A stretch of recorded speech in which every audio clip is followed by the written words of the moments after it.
La pensée est une fleur parfaite pour colorer le jardin, le balcon ou la terrasse au printemps, mais aussi en automne. C'est une plante qui fleurit malgré le froid. Alors évidemment, si le gel est très fort, la floraison va se stopper. Mais dès que le redoux arrive, à nouveau, elle est en fleur et vraiment, elle apporte de la couleur parce que vous voyez devant moi tous ces coloris. Il y a des jaunes vifs, il y a des violets, il y a des pourpres, il y a des coloris, il y a des fleurs bicolores incroyables comme ça, rouge avec du noir au centre, du orange.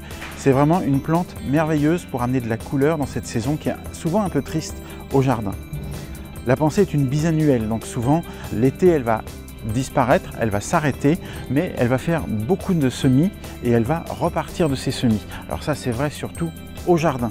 La pensée est une plante idéale pour créer des jardinières. Alors ce que j'aime bien, c'est les planter un peu serrées, comme dans ces jardinières toutes prêtes que l'on trouve facilement. Elle marche très bien en massif. Et ce que je vous disais, c'est que quand elle est en massif, elle se ressème souvent abondamment autour d'elle. La pensée est une cousine des petites violettes, les Viola cornuta. On voit les fleurs se ressemblent beaucoup. Ce qui est important pour la pensée, c'est de les planter dans un sol bien drainé. Donc pensez, quand vous faites votre plantation dans une jardinière, à utiliser un terreau drainant et surtout à mettre une petite couche de billes d'argile au fond pour que l'eau s'évacue bien. Si à cause des grands froids, elles arrêtent de fleurir, dès que les températures se radoucissent un tout petit peu, à nouveau, ça y est, les voilà, elles refleurissent. Ça va durer très longtemps jusqu'à l'été.